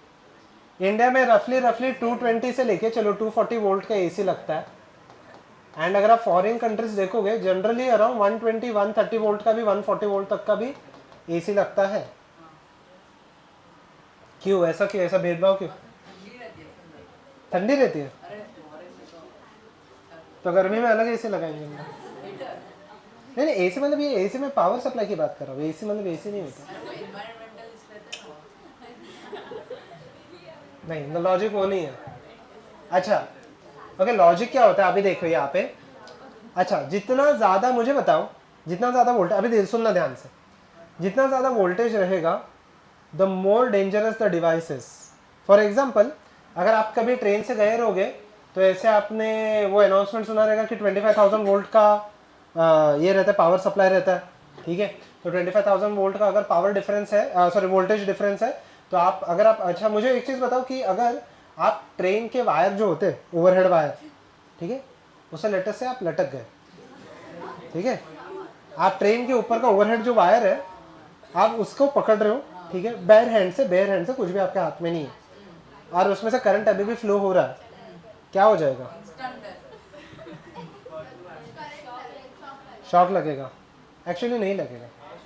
अगर आप सिर्फ ऊपर वायर से लटक रहे हो ना, अगर ऊपर आप सिर्फ वायर से लटक रहे हो, ठीक है, अगर आपका पाँव ट्रेन को टच नहीं हुआ है तो नहीं लगेगा आपको शॉक। रीजन क्यों, मुझे बताओ। यहाँ पे देखो, ये जो पावर सप्लाई है लेटर से ये 25,000 वोल्ट का पावर सप्लाई है, बट पावर कहाँ से कहाँ पे फ्लो होता है? एवरीवन पावर, ये इंटरेस्टिंग पार्ट है। सो 25 पावर कहाँ से कहाँ पे सप्लाई होता है? हायर वोल्टेज से लेके, अच्छा नीचे ट्रेन है, ट्रेन के व्हील्स जो खुद यहाँ पे ग्राउंड से कनेक्टेड है, ग्राउंड का वोल्टेज कितना होता है? 0 वोल्ट। तो अगर आप यहाँ पे खड़े हो ऐसे, ठीक है, ओके, तो आपके बॉडी से यहाँ पे करंट फ्लो होगा क्या? हाँ, और कहाँ पे चला जाएगा? टेक्निकली ग्राउंड में, सही है। पर सपोज कि नीचे ट्रेन है ही नहीं, आप बस ऐसे लटक रहे हो, ठीक है, तो मुझे बताओ नीचे कुछ 0 वोल्ट का आया क्या? नहीं। तो यहाँ पे पावर सप्लाई नहीं होगा तो आपको कुछ होगा नहीं, even though I will advise not to do this, but अगर आप सिर्फ ओवरहेड वायर के ऊपर अगर आप लटके तो आपको कुछ नहीं होने वाला, ठीक है। इसलिए अगर आप देखोगे तो जैसे कि अगर एक क्रो वगैरह बैठता है ऊपर ओवरहेड वायर पे, ठीक है, तो कुछ होता नहीं है उसको, ठीक है, क्योंकि वो ग्राउंड के साथ कनेक्टेड है क्या? नहीं। आपको प्रॉब्लम मेन तभी आएगा जब भी नीचे ट्रेन रहेगा। अगर आप ट्रेन से कनेक्टेड रहोगे then you will die instantly, ठीक है, okay. So okay, but anyway not important currently, ठीक है। So the important question over here is, अच्छा let us return to the same problem कि, अच्छा okay, everyone look here, let us return to the same problem कि India में 230 volt है and बाहर 140 volt के आसपास है, रफली हाफ है यहाँ पे। Everyone look here, last bench यहाँ पे देख लो, ठीक है। रीज़न क्या है? अच्छा रीज़न ये होता है कि जितना हायर वोल्टेज पे आप पावर सप्लाई करते हो उतना आपके लिए डेंजरस होता है, बट उतना ही cost of supply is less, ठीक है, उतना कॉस्टिंग आपका कम होते जाएगा, ठीक है। सो इवन तो अगर आप देखोगे इंडिया में तो हम लोग को बहुत सारी जगह पे हम लोग को वोल्टेज सप्लाई करना रहता है, so that's why we do it at a higher voltage, ठीक है। इवन तो इसमें रिस्क थोड़ा सा ज़्यादा है एंड अगर आप बाहर देखोगे generally they take the risk factor into consideration, 120 से लेके 140 वोल्ट तक आपको सप्लाई करते हैं। Because of this difference of the voltage आपको अडेप्टर वहाँ पे अलग लगता है और यहाँ पे आपको अलग लगेगा, ट्रांसफॉर्मर रहता है उसके अंदर, नॉट इम्पॉर्टेंट, ठीक है। So over here if you consider, बाहर के कंट्रीज में generally they supply at 140 volt and India में even though this it is dangerous, ठीक है, but since we are 130 crore, ठीक है। तो थोड़ा सा इतना रिस्क हम लोग ले सकते हैं, ठीक है। एंड 240 वोल्ट पे हम लोग सप्लाई करेंगे, ओके ओके। बट आपके ग्रिड्स पे ये थोड़ा थोड़ा डेंजरस होते जाता है, ठीक है। So that is the reason, ठीक है, ओके। अगर आप, अच्छा मुझे बताओ 240 वोल्ट का अगर आपको शॉक लगा या फिर इतने वोल्ट पोटेंशियल डिफरेंस का आपको शॉक लगा तो आपको कुछ नहीं होगा, ठीक है। ज़्यादा थोड़ा सा आपको झटका लगेगा, okay. Anyone has put their finger in the switch board, डाल के देखो, कुछ नहीं होगा इतना, ठीक है। अगर बस आप स्विच बोर्ड की बात करो, मेन ग्रिड की नहीं बात कर रहा, ठीक है। तो मैं आपको नॉर्मल स्विच बोर्ड की बात कर रहा हूँ। अगर आपका हाथ गलती से भी चला गया तो आपको कुछ होगा नहीं, ठीक है। थोड़ा सा आपको झटका लगेगा, ठीक है, but nothing much will happen over here, ठीक है। But even though ACs are little bit dangerous, ठीक है। So again I will advise not to do that, ठीक है। बट अगर आपका गलती से हाथ भी लगा आपको इतना कुछ होता नहीं है, ठीक है। अच्छा, यहाँ तक लॉजिक समझ में आया? Okay, let us return to the same thing. हाँ, एक सेकेंड ना, ओके। हाँ बोलो, क्या हो गया? अच्छा, उसका रीज़न एकदम सिंपल है। अच्छा मुझे बताओ, क्या आपको मतलब ऐसे स्टिक से ऐसे मारते क्यों है, ठीक है, ओके, या फिर ओके जैसे आप, अगर आप देखोगे वुड जो होगा, ठीक है, वुड जो होगा it is a non conductor, ठीक है, it is a non conductor, इसलिए आपको वुड से ऐसे मारते हैं, ठीक है। सो ओके, सो उसके बाद क्या हो जाता है, generally if I try to move it तो मुझे भी शॉक लगने के चांसेस है, क्योंकि आपके बॉडी से मेरे बॉडी में भी यहाँ पे इलेक्ट्रिसिटी ट्रांसफ़र हो सकता है। So in order to avoid that आपको यहाँ पे लकड़े से मारते हैं, मतलब वैसे, ठीक है, मतलब जो भी है, ठीक है, ओके। सो बेसिकली ये होता है इसके पीछे का logic. Is this part clear to everyone? अच्छा ओके, ध्यान देते हैं अब यहाँ पे, okay. So okay, over here देखिए, over here let us continue with this thing, ठीक है। wherever we, okay, electrical energy and power यहाँ पे देख लेते हैं एवरीवन, देखिए ना। सो बेसिकली आपको लॉजिक समझ में है, वोल्टेज और करंट का डिफरेंस क्या क्या है, ठीक है। अब यहाँ पे देखते हैं, ठीक है। अब देखो, now whenever I consider the electric energy और पावर, ठीक है, ध्यान देना अब यहाँ पे। Now this is interesting everyone, look here now, electric energy और पावर, ठीक है, ध्यान देते हैं अब यहाँ पे, okay everyone pay attention, pen नीचे रख देना, इजी सा पार्ट। अच्छा, वोल्टेज का खुद का फॉर्मूला क्या होता है? V इक्वल टू IR, वो छोड़ के और एक है, क्या है? क्या है? क्या है एनीवन? अच्छा, वर्कडन के टर्म्स में भी एक, वर्कडन के टर्म्स में भी एक, क्या है? V इक्वल टू पता नहीं, ठीक है, ध्यान देते हैं यहाँ पे W/Q होता है, पता है ये भी हम लोग यूज करते हैं, ठीक है। अच्छा, W का खुद का वैल्यू क्या हो जाएगा, फटाफट बता दो, क्या हो जाएगा? V into Q, let this be equation number 1, ठीक है। ये जो वर्क डन होगा मोस्ट ऑफ द टाइम अगर आप देखोगे जो आपका इलेक्ट्रिकल एनर्जी होता है वो किस में कन्वर्ट हो जाएगा? हीट, ठीक है। तो अब यहाँ पे देख लेते हैं, ठीक है, एकदम सिंपल सा चीज़ है, okay. W equal to V into Q, ठीक है, ध्यान देना, अभी यहाँ पे एकदम सिंपल सा डेरिवेशन है। I का फॉर्मूला खुद क्या हो जाएगा? Q डिवाइडेड बाई T, तो Q का फॉर्मूला खुद क्या होने वाला है? I into T। अच्छा, यही जो work, let this be equation number 2, ये जो वर्क होगा वो एनर्जी के टर्म्स में, वो हीट एनर्जी H के जगह पे, बहुत जगह पे हम लोग यहाँ पे हीट के टर्म्स में कन्वर्ट हो जाएगा। So let this be equal to H, ठीक है, ध्यान देते हैं अब यहाँ पे, ओके एवरीवन पे अटेंशन, ठीक है। तो H का वैल्यू क्या हो जाएगा यहाँ पे? V, Q के जगह पे मैं क्या लिख दूँ? I इंटू T, सही है, ओके। ये एक तरीका हो गया इसको लिखने का। V इक्वल टू मैं क्या लिख सकता हूँ और IR। अच्छा, अगर V इक्वल टू अगर मैंने IR लिख दिया यहाँ पे तो क्या हो जाएगा फॉर्मूला? H इक्वल टू क्या हो जाएगा? IR इंटू IT, क्या होने वाला है? I स्क्वेयर RT, सही है, हाँ, ठीक है। या फिर मैं I को V/R भी लिख सकता हूँ ना, I को मैं V/R भी लिख सकता हूँ। सो H का फॉर्मूला हो जाएगा V/R the whole square into R into T। So this can be written as V square T divided by R, सही है ये। अच्छा, ये सब हो गया मेरा एनर्जी या हीट एनर्जी, ठीक है। H being the heat energy, ठीक है, ध्यान देते हैं, H being the heat energy, ठीक है, ध्यान देना अभी यहाँ पे, ओके। अच्छा, मुझे बताओ पावर कैसे लेके आओ गया? What is the formula for power? ये तो एनर्जी का हो गया। एनर्जी और पावर या फिर वर्क डन के बीच में रिलेशनशिप क्या होता है? Power is equal to upon time, ठीक है। So over here if I consider power over here will be equal to energy या फिर work done divided by time, मतलब कुछ भी नहीं करना, ये सारे फॉर्मूला को आपको किससे डिवाइड करना है, टाइम से। हेल्प मी विद दिस, इसको अगर मैं टाइम से डिवाइड करूँगा तो क्या आ जाएगा आंसर, वी आई। अच्छा अगर इसको मैं टाइम से डिवाइड कर लूँ तो क्या बचेगा, आई स्क्वायर आर, एक से ना, इज इक्वल टू वी आई, या फिर क्या आ जाएगा, आई स्क्वायर आर। अच्छा अगर इसको मैं टाइम से डिवाइड करूँ तो क्या बचेगा, वी स्क्वायर डिवाइडेड बाई क्या, सिंपल है, ठीक है। Copy down this thing, simple सा एक क्वेश्चन ले लेते हैं, ठीक है। अच्छा बाय द वे, तो अब यहाँ पे ध्यान देते हैं, यहाँ पे एवरीवन लिखिए ना। सो जो पावर होता है उसको हम लोग लिखते क्या है पहले वो देख लेते हैं, ओके एवरीवन लिखिए ना। सो जो पावर होगा उसको हम लोग लिखेंगे क्या, power will be equal to work upon time हो जाएगा। अच्छा अभी देखना ये इंटरेस्टिंग है, work will be equal to power into time आ जाएगा, सही है। अच्छा पावर का खुद का यूनिट क्या होता है, लिखना मत कुछ भी, क्या होता है वॉट, और टाइम का यूनिट क्या हो जाता है, सेकेंड्स। सो इसका यूनिट हो जाएगा, इसका जो एसआई यूनिट है, एसआई यूनिट है, इसको हम लोग लिखते हैं वॉट सेकेंड, पर सेकेंड नहीं सेकेंड, वॉट इनटू सेकेंड आ जाएगा ना। अभी देखो ध्यान से, नाउ दिस इज इंटरेस्टिंग।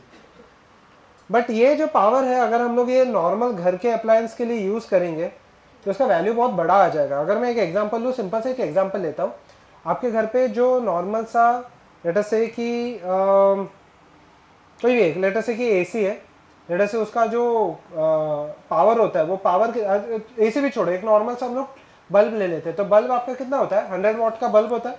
तो ये पहले के अगर 100 वाट के बल्ब देखोगे तो ये वाले कम पावर कंज्यूम करते हैं।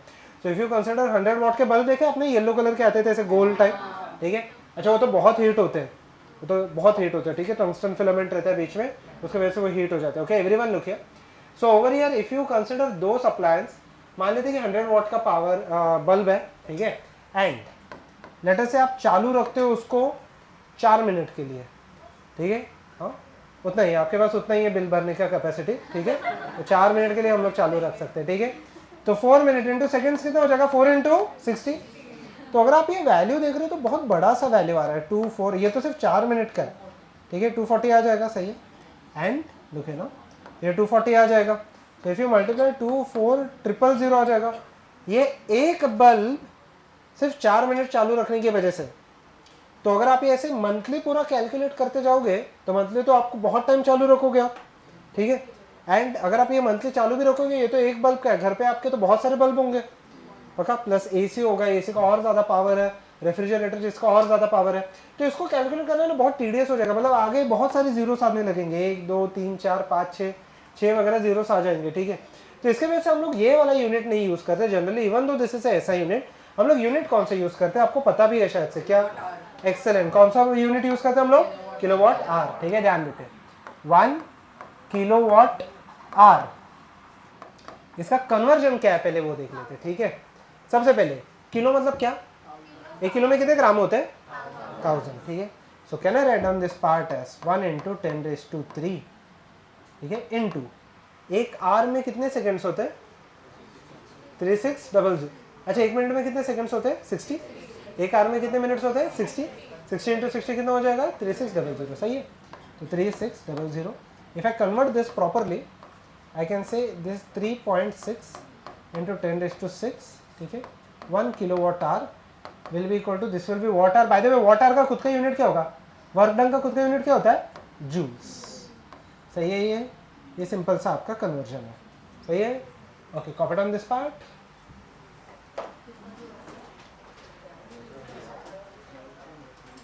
everyone just copy down this part quickly, okay done।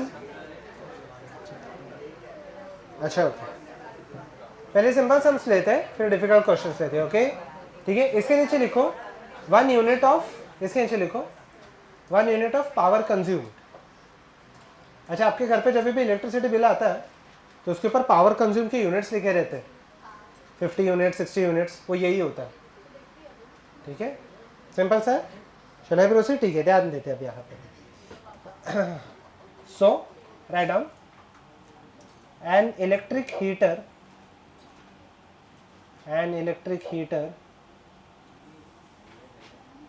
okay, just a minute, an electric heater consumes an electric heater consumes 6 ampere current at 230 volt, at 230 volt. Calculate the power of the heater. easy है. क्या क्या चीज़ें दी है? V दिया है और क्या दिया है? I.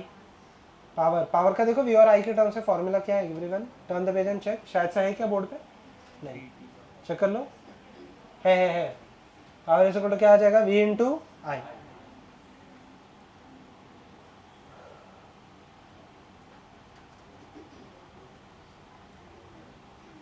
अच्छा, उसके नीचे लिख लेना. हम लोग सम्स करेंगे एक्स्ट्रा इसमें, पर फिलहाल के लिए हम लोग थोड़ा सा आगे बढ़ते हैं. उसके आगे लिख लो कलर कोडिंग. अच्छा, आंसर क्या है? सबका ये हो गया?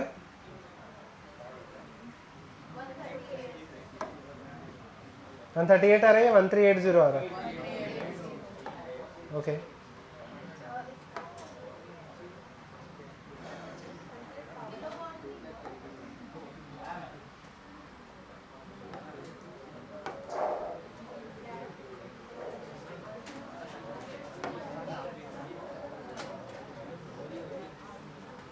ओके एवरीवन,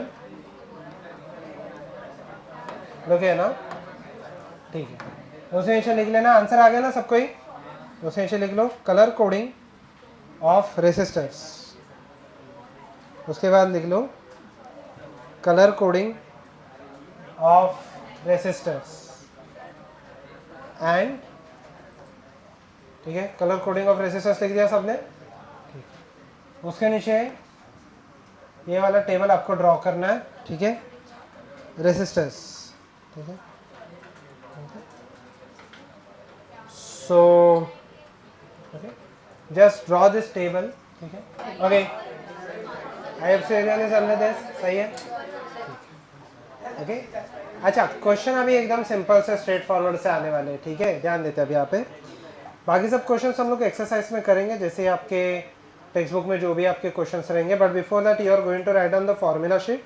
फिर हम लोग वो सम्स करेंगे एकदम एंड में. ठीक है, hopefully by next lecture we will be done almost with this entire part. बस एक सीरीज, एक छोटा सा एक पार्ट बच जाएगा सीरीज पैरेलल वाला बस, वरना we will be done with this part. ठीक है, ध्यान देते हैं अभी यहाँ पे. ओके एवरीवन, देखिए ना. ठीक है, so leave a line and write down. अब देखो आपको करना क्या है, एकदम सिंपल सा है. Write down. अच्छा, ये चीज़ होता क्या पहले मैं आपको वो बता देता हूँ. ठीक है, ध्यान दो यहाँ पे. इफ आई कंसिडर, ठीक है, एक आपका जो रेसिस्टर आता है लैब्स में, वो उसका रेसिस्टेंस जो होता है वो हम लोग एग्जैक्ट वैल्यू नहीं रख सकते. मतलब क्या?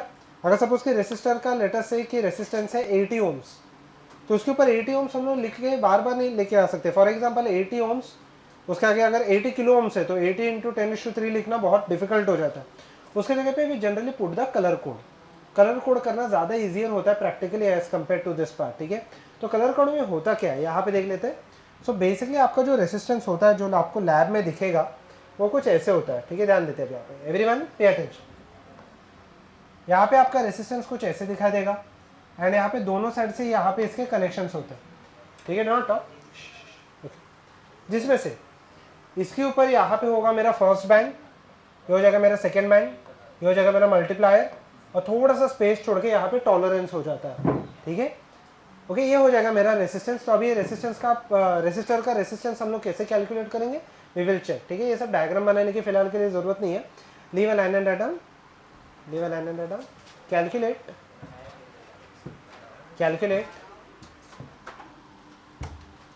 the resistance of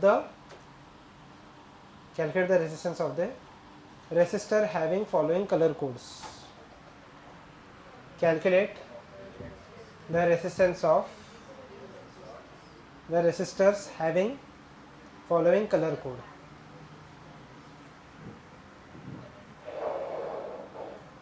अच्छा, ये वाले टर्म को आप याद कैसे रखोगे, या ये वाले सीक्वेंस को आप याद कैसे रखोगे? सिंपल है. Black brown red orange yellow green blue violet grey white और गोल्ड सिल्वर नो कलर, ये 3 को छोड़ दो फिलहाल के लिए। अच्छा इसको आप याद कैसे रखोगे यहाँ पे देखना, B B Roy of Great Britain, ठीक है, हैड वेरी गुड वाइफ, ठीक है, okay, B B Roy of Great Britain had very good wife, ठीक है। अच्छा उसमें स्टार्टिंग का बी क्या है, ठीक है, ब्लैक, फिर क्या रहेगा ब्राउन, रॉय, रॉय का क्या हो जाएगा red orange yellow, of Great Britain, great Britain क्या हो जाएगा ग्रीन, ब्रिटेन का क्या होने वाला है ब्लू, ठीक है, हैड वेरी, वेरी का क्या हो जाएगा वॉयलेट, गुड, गुड का क्या ग्रे, और वाइफ का क्या हो जाएगा यहाँ पे वाइफ, सही है, ठीक है। ये आप ऐसे सीक्वेंस याद रखोगे और नंबरिंग तो एकदम सिंपल है 0 1 2 3 4 5 6 7 8 9, ठीक है, ओके। तो अगर मैं ये इसको हटा दूं और अगर आप टेबल में नहीं देख के भी यहाँ पे सॉल्व कर सकते हो, ठीक है, ध्यान देते हैं। अच्छा पहले मैं एक दो यहाँ पे ये टेबल देखिए सॉल्व करता हूँ, ठीक है। फर्स्ट लिख लेना colour code, first colour code लिख लो yellow orange, first colour code लिख लेना, एकदम इजी है, हमको आपको करना क्या है देख लेते हैं, yellow orange blue silver, yellow orange blue silver, blue silver. अच्छा एकदम सिंपल है, पहला डिजिट मेरा क्या है येलो, येलो के आगे नंबर क्या लिखा है एक बार चेक कर लेना, मैं पहले लिखूंगा मैं 4, नेक्स्ट क्या लिखा है ऑरेंज, ऑरेंज के आगे नंबर क्या है, तो सेकंड डिजिट आ गया, ये समझो, इनटू क्या है नेक्स्ट, क्या क्या नेक्स्ट मल्टीप्लायर, बट नंबर मैंने कलर कौन सा दिया ब्लू, अच्छा ब्लू के आगे मल्टीप्लायर क्या है 10⁶।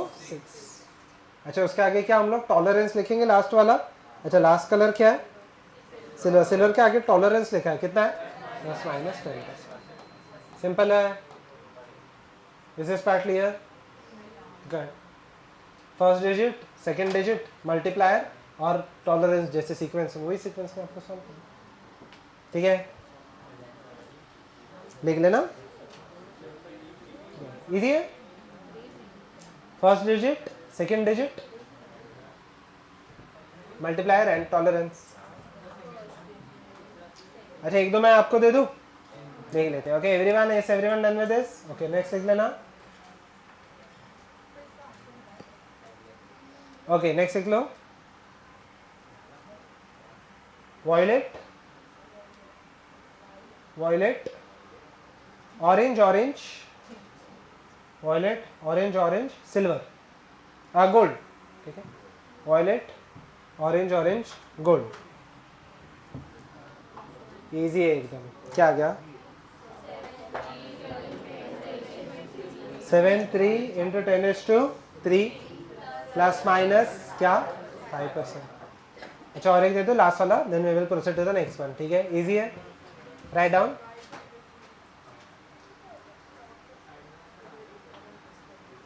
Brown blue grey, shall I check the answer, okay,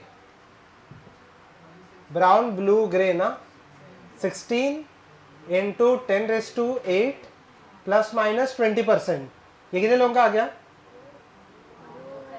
last को कलर ही नहीं दिया ना,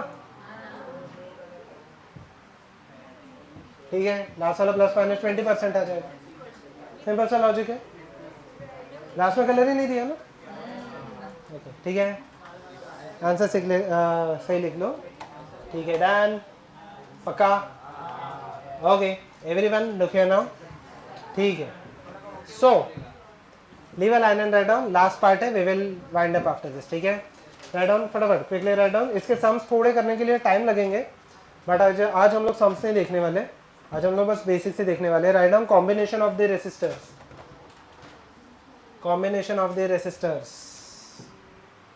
कितने कॉम्बिनेशन है आपने पहले स्टडी भी किया है, स्टैंडर्ड कॉम्बिनेशन कितने हैं,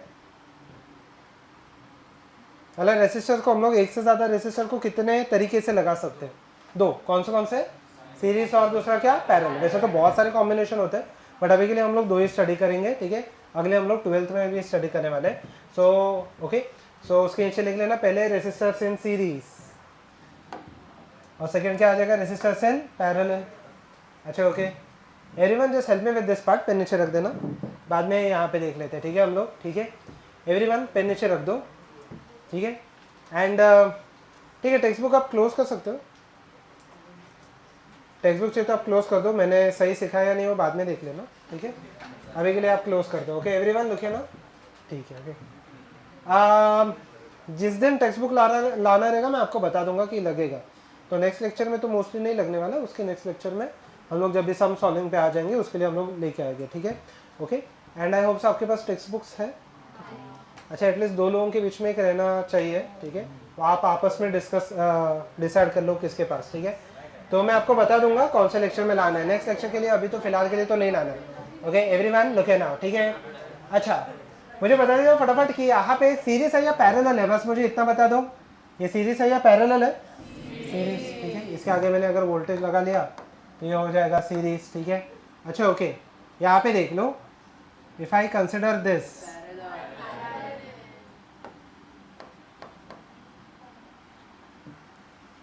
पैरेलल ही है, क्या देख के क्या लग रहा है आपको? अच्छा सीरीज है, पैरेलल है या दोनों नहीं है? दोनों नहीं है, क्या हो जाएगा? हाउ मेनी से सीरीज, ओके हाउ मेनी से पैरेलल, हाउ मेनी से दोनों नहीं है? सिंपल सा है, ये भी सीरीज में ही है। अच्छा कैसे समझता है, यहाँ पे देखो, अच्छा यहाँ पे देखना, अच्छा ऐसे पॉसिबिलिटी है कि दोनों भी नहीं हो सकते, बट फिलहाल के लिए ये सीरीज है। अच्छा सीरीज का लॉजिक एकदम सिंपल है, ये मेरा पहला रेसिस्टेंस है, ये मेरा दूसरा रेसिस्टेंस हो गया, पहले और दूसरे रेसिस्टेंस में एक नोड कॉमन रहना चाहिए, ठीक है, ध्यान देना, और बीच में कुछ भी नहीं आता चाहिए, ठीक है। ये सिंपल सा ये डेफिनेशन नहीं है, एक्चुअली डेफिनेशन अलग है, बट वो आपको थोड़ा सा हम लोग आगे देखेंगे, अभी के लिए नहीं समझेगा वो चीज़। अच्छा 2 रेसिस्टर्स अगर मैंने ऐसे लगा दिए कि बीच में उनके कोई भी एक दूसरा रेसिस्टर हो जाए, या फिर ईएमएफ हो जाए, या फिर वोल्टेज हो जाए, कुछ भी, मतलब सेल हो जाए, आगे जाके इंडक्टर, कैपेसिटर, डायोड, बहुत सारी चीज़ें आएंगी, बीच में फिलहाल के लिए कुछ भी कनेक्टेड है क्या, तो क्या हो जाएगा? सीरीज। सिंपल सा लॉजिक है। अच्छा पैरेलल का लॉजिक क्या है पहले वो देखते हैं। ये हो जाएगा मेरा पहला रेसिस्टेंस, ये हो जाएगा दूसरा। अच्छा पैरेलल का लॉजिक एकदम सिंपल सा होता है, 2 एंड अगर इन दोनों के सेम है, ठीक है, पहला रेसिस्टेंस का एक एंड और दूसरे रेसिस्टेंस, ये पहला रेसिस्टेंस का दूसरा एंड और दूसरे रेसिस्टेंस का फर्स्ट एंड और ये सेकंड एंड सेम है, तो क्या हो जाएगा? ये पैरेलल। फिर वो शेप कुछ भी हो जाए। अच्छा मुझे बताओ ये R1 है या R2 है, मुझे बताना, यहाँ पे ये दोनों के बीच में कुछ भी आ रहा है क्या? सीरीज है या पैरेलल है? सीरीज। वो शेप से क्या फ़र्क पड़ता है? वायर तो आप कैसे भी लगा सकते हो ना, समझ में आई ये चीज़, ठीक है। ओके अब यहाँ पे देखो, ठीक है, मैं और एक यहाँ पे 1-2 एग्जाम्पल देख लेता हूँ, then we will just draw this and will wind up, ठीक है। ध्यान देते हैं यहाँ पे। अच्छा सीरीज है या पैरेलल है? पैरेलल, क्लियरली, एक्सेलेंट, ठीक है। अच्छा यहाँ पे देख लो एवरीवन, देखिए ये R1 है, R2 या R3 है, ठीक है। अच्छा यहाँ पे बताओ R1 R2 क्या है? सीरीज। यहाँ पे देखो R1 R2 क्या है फिलहाल के लिए? सीरीज। अच्छा R1 R3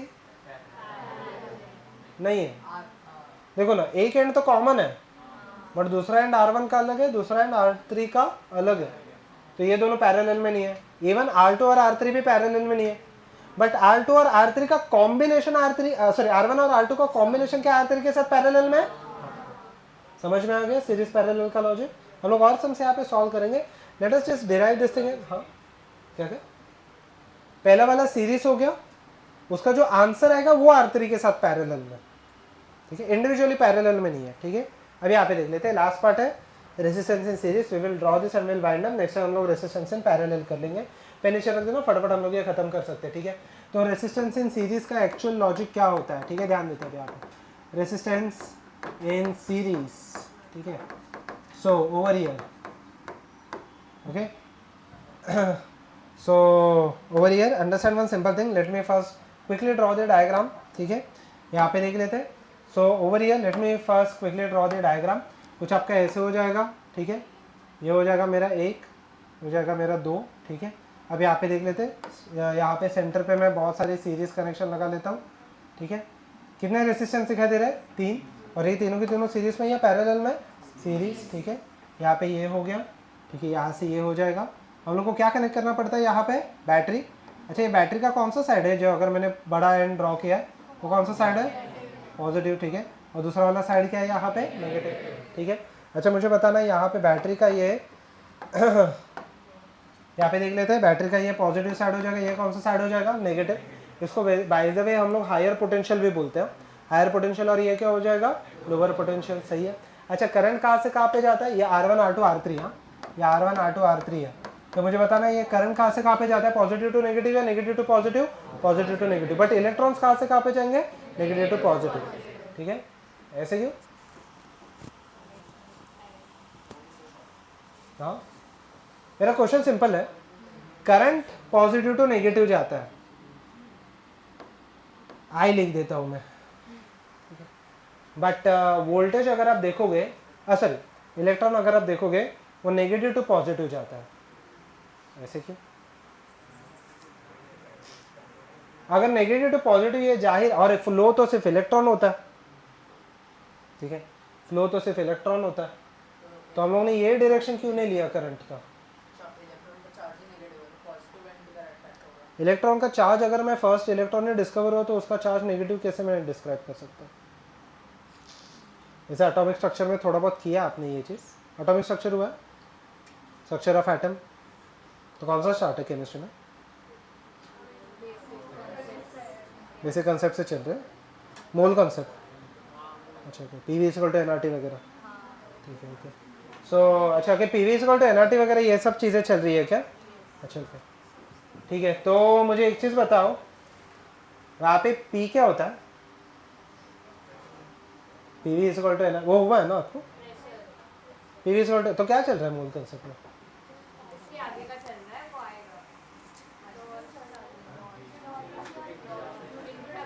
कौन सा लॉस, जान दो एवरीवन, जान दो, यहाँ पे देख लेते हैं, एवरीवन लुक हियर, अच्छा ओके। अच्छा, करंट को हम लोग डिस्क्राइब क्या करते हैं, पहले वो समझो। करंट को हम लोग डिस्क्राइब करते हैं flow of positive charge, sorry, flow of, यहाँ पे हम लोग डिस्क्राइब करते हैं उसको positive charge, but technically positive charge तो फ्लो ही नहीं हो रहा। फ्लो क्या हो रहा है, इलेक्ट्रॉन, इलेक्ट्रॉन का जो खुद का चार्ज क्या है यहाँ पे, नेगेटिव। इलेक्ट्रॉन का तो चार्ज हम लोग को पता नहीं, सॉरी, नेगेटिव हो जाता है, पॉजिटिव चार्ज तो यहाँ पे फ्लो ही नहीं होते, तो करंट राइट टू लेफ्ट कैसे हो गया। अच्छा, एकदम सिंपल सा लॉजिक है, ठीक है। अच्छा ओके, अब यहाँ पे देखो, मान लेते कि मैं 3, यहाँ पे आप लेट अस से कि यहाँ पे 7 बेंचेस का रो है, ठीक है, लेट अस अज्यूम, ठीक है, ऐसे 7 बेंचेस है, ठीक है,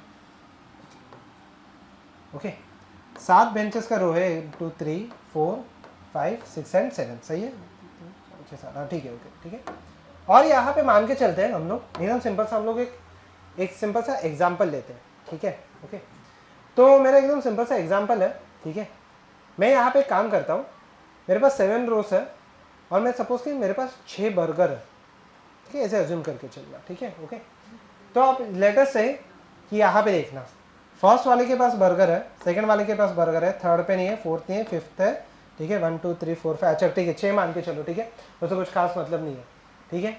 मुझे बताना अब क्या हो जाएगा, ठीक है, लेटर से this person passes the burger to the next one, तो मुझे बताओ ये सेम ग्रिड कैसे दिखने वाला है, कैन आई से ये सेम ग्रिड अगर आप देखोगे, ठीक है, तो ये सेम ग्रिड यहाँ पे क्या दिखाई देगा, कैन आई से यहाँ से अगर बर्गर नेक्स्ट वाले के ऊपर ट्रांसफर हो गया, ठीक है, एक सेकंड ना हम लोग देख लेते हैं।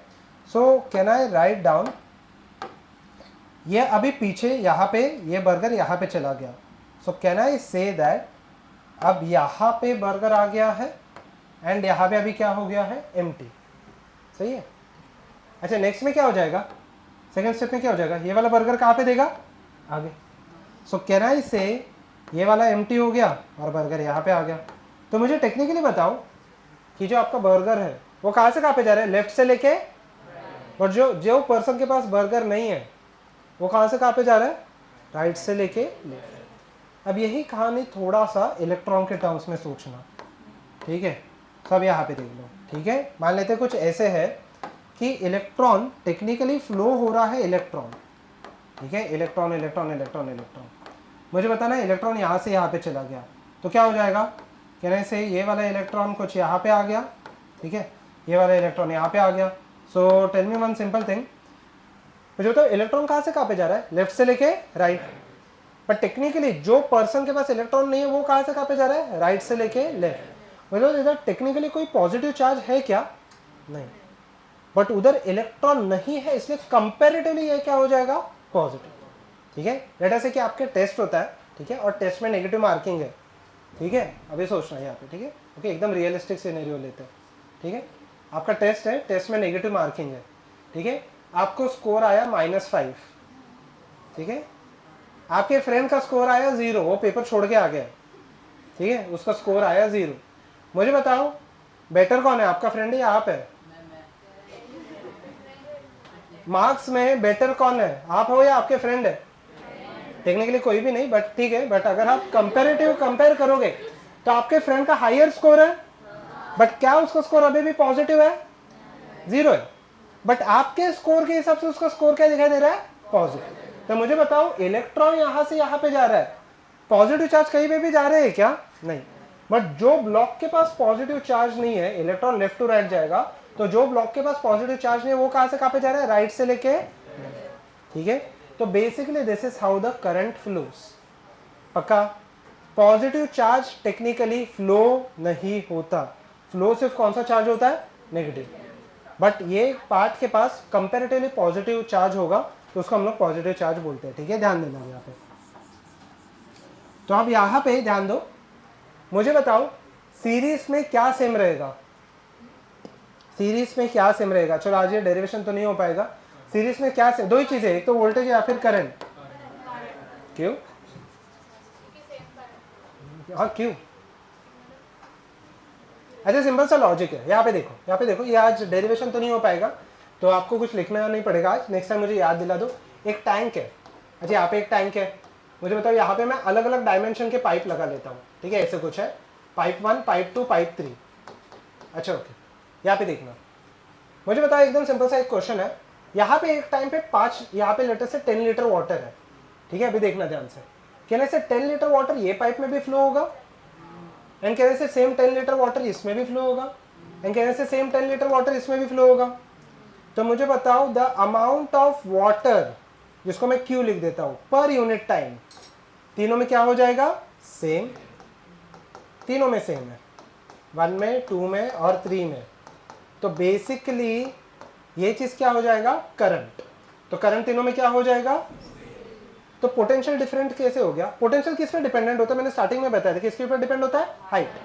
क्या हाइट तीनों का सेम है या अलग अलग है, सेम है या अलग अलग है, अलग अलग है ना, तो मुझे तो हाइट तीनों का सेम है, तो पोटेंशियल सबका अलग अलग है, बट करंट सबका क्या हो जाएगा, सेम।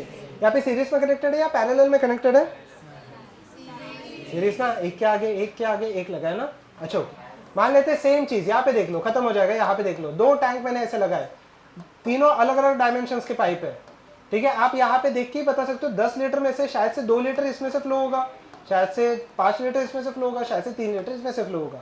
तो मुझे बताओ सबका करंट क्या हो जाएगा, अलग अलग है, बट अगर आप देखोगे सबका हाइट क्या हो जाएगा, सेम। तो मुझे बताओ इसलिए अगर आप देखोगे पैरेलल में पोटेंशियल क्या रहेगा, सेम, बट करंट क्या होगा, अलग अलग हो जाएगा, ठीक है, ये चीज़ आपको एकदम ही ध्यान रखना है। नेक्स्ट हम लोग डेरिवेशन करेंगे, आज का अभी के लिए आपको कुछ लिखना नहीं है, मुझे बस याद दिला दो, ये बाकी है, वरना मैं नेक्स्ट इसमें स्किप हो जाऊंगा। अच्छा पास सेक्शन मैं नेक्स्ट टाइम बताया था, मैं भूल गया हूँ बताना, ये मैं नेक्स्ट टाइम बताया था, ठीक है, चलो will continue next time, okay, thank you, bye bye.